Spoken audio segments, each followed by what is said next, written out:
मुख्यमंत्री लाडकी बहीण योजनेच्या शुभारंभासाठी या व्यासपीठावर उपस्थित असलेले महाराष्ट्र शासनाच्या संघरत्न समितीचे सदस्य आदरणीय भैया, या जिल्ह्याचे जिल्हाधिकारी देवेंद्र सिंहजी, पोलीस अधीक्षक धनंजयजी कुलकर्णी, मुख्य कार्यकारी अधिकारी कीर्तिकरण पुजार, निवासी जिल्हाधिकारी चंद्रकांत सूर्यवंशी, प्रांताधिकारी जीवन देसाई, आमचे सीओ तुषार बाबर, परीक्षित यादव, राजारामजी मात्रे, महिला बालकल्याणचे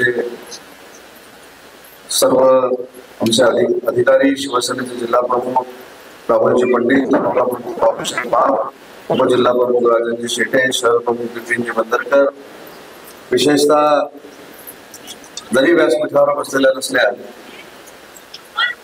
तरी या योजनेसाठी ज्या अहोरात्र मेहनत घेणार आहेत ते माझ्या सगळ्या अंगणवाडी सेविका भगिनी आणि माझ्यासमोर हजारोंच्या संख्येनं उपस्थित मुख्यमंत्री लाडकी बहीण योजनेसाठी उपस्थित माझ्या सगळ्याच बहिणी आणि उपस्थित सगळे बंधू, महाराष्ट्र शासनाच्या वतीनं मी आपल्या सगळ्यांचं मनपूर्वक स्वागत करतो आणि आपल्या सगळ्यांच्या वतीनं माननीय एकनाथ शिंदे साहेबांना मनापासून धन्यवाद देतो की देशाच्या पातळीवर प्रत्येक महिला भगिनीच्या पर्समध्ये 1500 माननीय एकनाथ शिंदे साहेब असतील, देवेंद्रजी असतील, अजितदादा असतील, यांनी या मार्चच्या अर्थसंकल्पामध्ये, म्हणजे खरा अर्थसंकल्प मार्च मध्ये सादर केला जातो, निवडणुकीमुळे तो मार्च मध्ये सादर होऊ शकला नाही आणि जे अधिवेशन आता सुरू आहे त्या अर्थसंकल्पामध्ये 46,000 कोटी रुपयाची तरतूद ही माझ्या महाराष्ट्रातल्या 2.5 कोटी महिला भगिनींसाठी केली, त्याबद्दल आपल्या सगळ्यांच्या वतीनं त्यांचं मी अभिनंदन करतो, त्यांना मनापासून धन्यवाद देतो. आपण कदाचित हा आकडा ऐकला असेल, 46,000 कोटी रुपयाची तरतूद केलेली आहे. 46,000 कोटी म्हणजे किती? तर मुंबई महानगरपालिकेचं जे बजेट आहे तेवढ्या बजेट एवढी तरतूद माझ्या महिला भगिनींच्या उद्धारासाठी आणि कल्याणासाठी या महायुतीच्या सरकारनं केलेली आहे, त्याची जाणीव देखील माझ्या सगळ्या महिला भगिनींना असली पाहिजे. आज मला विशेषतः जिल्हाधिकारी असतील, आमचे मुख्य कार्यकारी अधिकारी असतील, पोलीस अधीक्षक असतील, यांचं जर मनापासून कौतुक केलंच पाहिजे. परंतु अधिकाऱ्यांनी जर ठरवलं तर 2 दिवसामध्ये काय करू शकतात असा हा महाराष्ट्राला आदर्श देणारा महिला भगिनींचा कार्यक्रम आहे आणि म्हणून त्याच्यामध्ये आमचे जीवन देसाई प्रांताधिकारी आहेत, आमचे बीडीओ जाधव आहेत, आमचे मुख्य अधिकारी तुषार बाबर आहेत आणि आवळे म्हणून आमचे अधिकारी आहेत. हो ना, तुम्हीच, माझं आडनाव सामंत आहे, आणि आमचे आवळे साहेब असतील, त्यांचं देखील आपल्या सगळ्यांच्या वतीनं मनपूर्वक अभिनंदन करतो आणि तुम्हाला शासनाच्या वतीनं धन्यवाद देऊन तुमचं मनापासून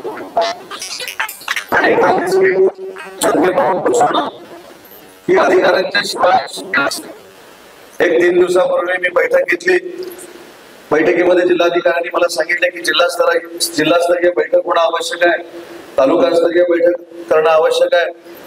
मी त्यांना सांगितलं हा कार्यक्रम करायचा, बैठका कधी करायच्या तर मी बघतो आणि त्या बैठका देखील माझ्या जिल्ह्यातल्या महिला भगिनींसाठी 1 तासामध्ये आम्ही आटपल्या आणि महाराष्ट्रातला पहिला कार्यक्रम घेण्याचं भाग्य माझ्या रत्नागिरी जिल्ह्यातल्या महिलांना मिळालं, ही देखील महत्वाची गोष्ट आहे.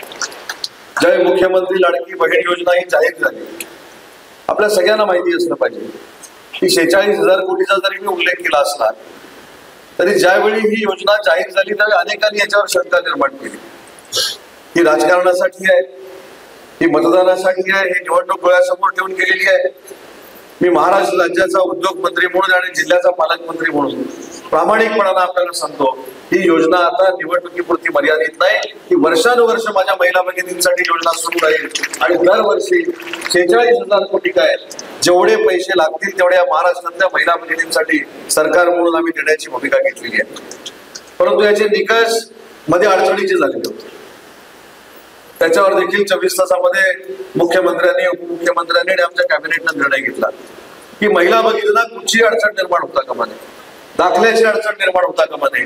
आणि दुसरं, मला पोलीस अधीक्षकांना देखील एक सूचना करायची, परवा देखील मी केली या महिला भगिनींच्या निष्पापपणाचा फायदा जर कोणी एजंटने घेण्याचा प्रयत्न केला तर त्याच्यावर नुसता FIR नाही, तो जेलमध्ये गेला पाहिजे, अशा पद्धतीची तजवीज देखील आपण सगळ्यांनी मिळून केली पाहिजे. कारण ही महाराष्ट्रासाठी ऐतिहासिक योजना आहे, ही महाराष्ट्रासाठी अतिशय महत्वाची योजना आहे आणि या योजनेमध्ये भ्रष्टाचार होऊ नये ही शासनाची प्रामाणिकपणाची भूमिका आहे. आपल्याला एक साधं उदाहरण देतो. महसूल खात्याचे सगळे अधिकारी इथे उपस्थित आहेत. असे 2 प्रकार महाराष्ट्रामध्ये घडले.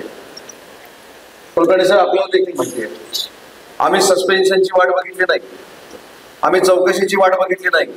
ज्या क्षणाला तो अधिकारी सापडला त्या क्षणापासून तो बाहेर येणार नाही याची तजवीज करून आम्ही त्या दोन्ही अधिकाऱ्यांना जेलमध्ये टाकलेली आहे. ही शासनाची भूमिका देखील अधिकाऱ्यांनी लक्षात घेतली पाहिजे. आज रत्नागिरी जिल्ह्यातले सगळे अधिकारी प्रामाणिकपणानं काम करत आहेत आणि अधिकाऱ्यांनी जर प्रामाणिकपणानं काम केलं नसतं तर एवढा महिलांचा जनसमुदाय देखील या ठिकाणी जमला नसता. परंतु 1% अधिकारी वर्ग हा 99% अधिकाऱ्यांना बदनाम करत असतो आणि म्हणून असा अधिकारी वर्ग 1% जर आपल्याकडे असेल तर त्याच्यावर देखील कडक कारवाई करण्याची भूमिका पोलीस अधीक्षक म्हणून कुलकर्णी साहेब आपण घेतली पाहिजे. कारण या महिला भगिनीच्या अपेक्षेने येत आहेत आणि या योजनेला जो प्रतिसाद मिळालेला आहे त्याच्यामुळे अनेकांच्या पायाखालची वाळू सरकलेली आहे आणि म्हणून या योजनेला बदनाम करणं, या योजनेतनं वाईटच काहीतरी शोधणं. काल कोणीतरी सांगितलं की या योजनेच्या फॉर्मवर माननीय नरेंद्र मोदी साहेबांचा फोटो कशासाठी आहे. काहींनी विचारलं एकनाथ शिंदे साहेबांचा फोटो कशासाठी आहे.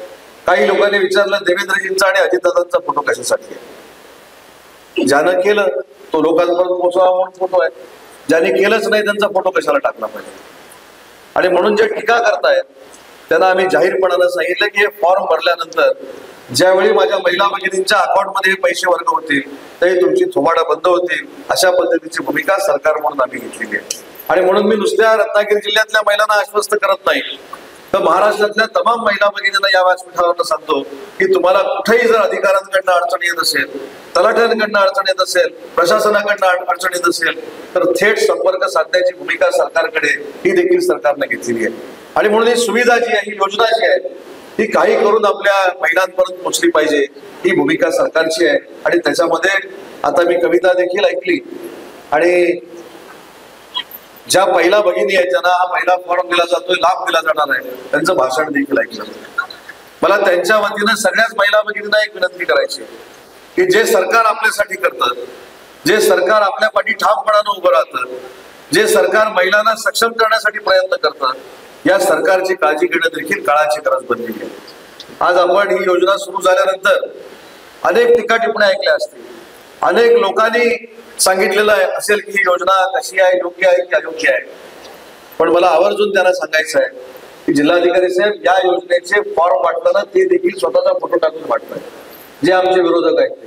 मग ज्यांना या योजनेशी काही घेणं देणं नाही त्यांनी त्यांचे फॉर्म छापून त्यांचे फोटो टाकण्याची काही आवश्यकता नाही. आणि म्हणून ही ऐतिहासिक योजना आहे महिलांसाठी. ज्या पद्धतीनं देशाच्या पातळीवर महिलांचा मान सन्मान केला गेला, आजच केला गेला नाही. आपल्याला आठवत असेल की देशाची संसद भवन जेव्हा नवीन झाली तर जगातला ऐतिहासिक निर्णय पंतप्रधान नरेंद्र मोदी साहेबांनी घेतला, म्हणून त्याच्यावर नरेंद्र मोदी साहेबांचा फोटो आहे. आणि तो निर्णय काय तर भविष्याच्या महाराष्ट्राच्या आणि देशाच्या राजकारणामध्ये 33% महिला आमदार असल्या पाहिजे. ती ऐतिहासिक भूमिका जर कोणी घेतली असेल तर ती त्या नरेंद्र मोदींनी घेतलेली आहे, म्हणून त्या नरेंद्र मोदींचा फोटो आहे. एकनाथ शिंदे साहेबांनी 1500 रुपये देण्याची भूमिका घेतलीच, पण याच्या अगोदर सरकारमधल्या तिघांनी मिळून लेक लाडकी नावाची एक ऐतिहासिक योजना ही आपल्या महिला भगिनींसाठी आणली. म्हणजे मुलीचा ज्यावेळी जन्म होईल त्यावेळी किती पैसे दिले गेले पाहिजेत आणि त्या मुलीला ज्यावेळी 18 वर्ष पूर्ण होतील त्यावेळी तिच्या खात्यावर 1,05,000 रुपये असले पाहिजेत. ही देशातली अतिशय चांगली योजना. या योजनेच्या अगोदर देवेंद्रजी असतील, अजितदादा असतील आणि मुख्यमंत्री एकनाथ शिंदे साहेब असतील यांनी महाराष्ट्राच्या महिलांसाठी आणली. आणि म्हणून ते फोटो टाकण्यासाठी लायक आहे. त्यांचा फोटो टाकणं तिथं गरजेचं आहे की ही स्कीम फक्त ही योजना आणि स्कीम जी आहे महिलांसाठी आणली नाही, ती याच्या अगोदरच्या योजना देखील महिलांसाठी आमच्या सरकारनं आणल्या आणि त्या देखील योजना अतिशय पारदर्शकपणानं त्या संपूर्ण महाराष्ट्राच्या परिसरामध्ये सुरू आहेत. आता येत असताना 2 अजून योजनांचा मी शुभारंभ करून आलो. आपल्या रत्नागिरी शहरामध्ये शहरी वाहतूक आहे, म्हणजे सिटी बस चालल्या जातात. आपल्याला आठवत असेल की राज्याचे मुख्यमंत्री 3 महिन्यापूर्वी या परिसरामध्ये आले होते आणि त्यांना आम्ही सगळ्यांनी मिळून विनंती केली होती की या शहरी वाहतुकीमध्ये ग्रामीण भागातल्या ज्या महिला येतात त्यांना 50% तिकिटाचा लाभ मिळत नाही, म्हणजे 50% कमी तिकिटाचा लाभ मिळत नाही.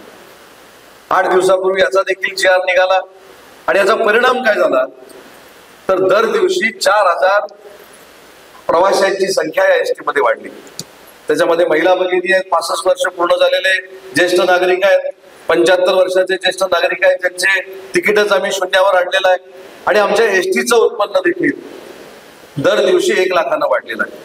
आणि अजून एक स्कीम, मी ज्या मंडळाचा अध्यक्ष आहे, श्री रत्नागिरीचा राजा गणेशोत्सव मंडळ, त्या मंडळामार्फत महाराष्ट्रातला एक ऐतिहासिक प्रथम क्रमांकाचा निर्णय आम्ही घेतला.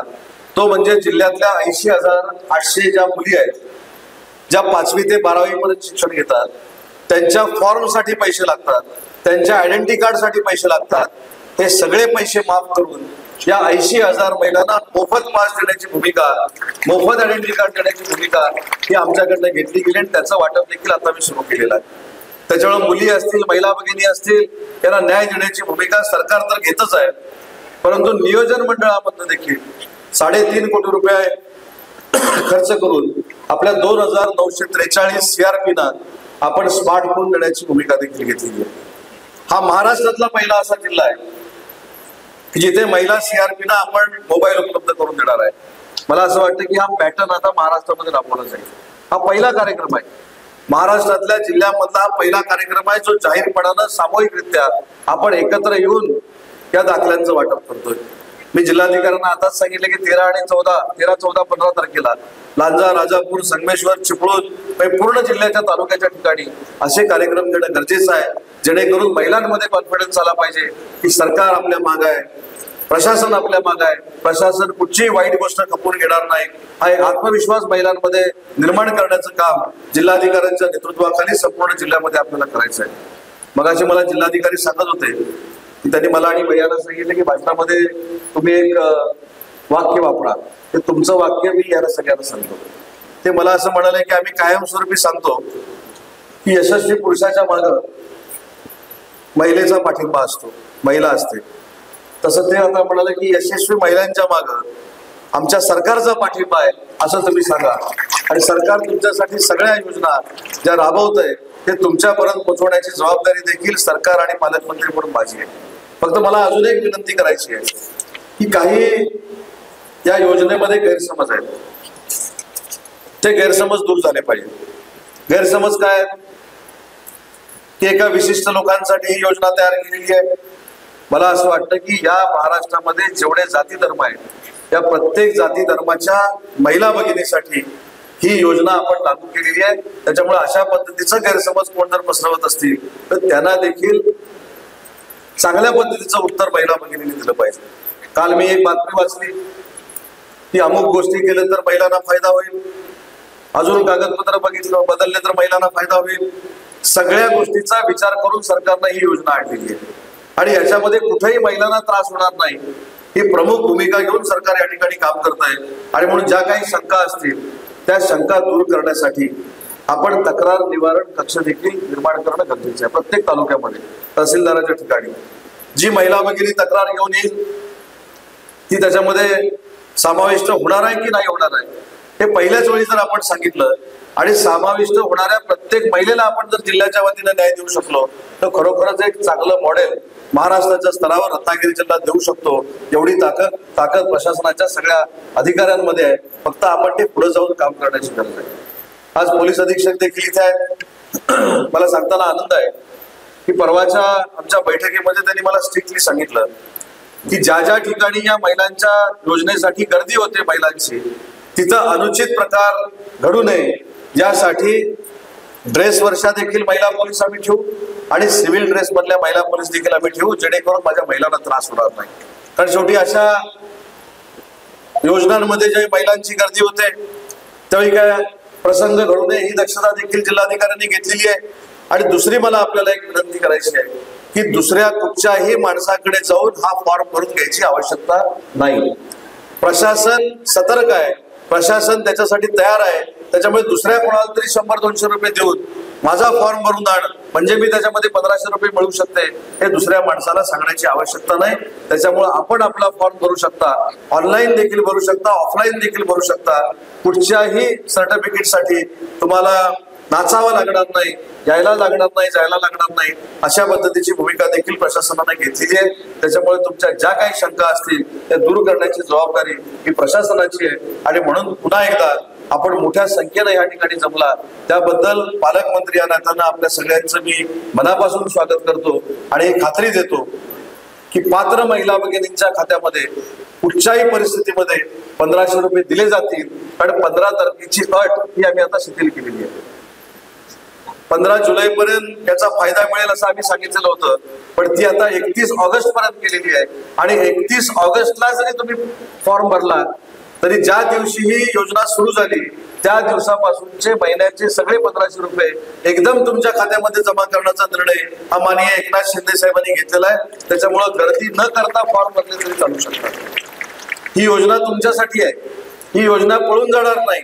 आणि याच्या पुढे जाऊन सांगतो की 31 ऑगस्ट नंतर देखील ही मुदत वाढवण्याचा जर निर्णय घ्यायचा असेल तो देखील आमचं सरकार नक्की घेईल. परंतु प्रत्येक महिला माझी या योजनेमध्ये बसली पाहिजे ही आमची भूमिका आहे. आणि ती भूमिका जिल्हाधिकाऱ्यांनी आणि त्यांच्या सर्वच मला वाटतं अधिकाऱ्यांनी या ठिकाणी पार पाडावी मी विनंती करतो. सगळ्यात महत्वाचं अभिनंदन तुमच्या सगळ्यांच्या वतीनं माझ्या सगळ्या अंगणवाडी सेविका भगिनींचं करतो. कारण एखादी शासनाची योजना आली की आम्ही कार्यक्रम घेतो, आम्ही भाषण करतो, आम्ही त्याचं श्रेय घेतो, आम्ही सांगणार आहोत आम्ही आता 5.5 लाख महिलांपर्यंत पोहोचणार आहे.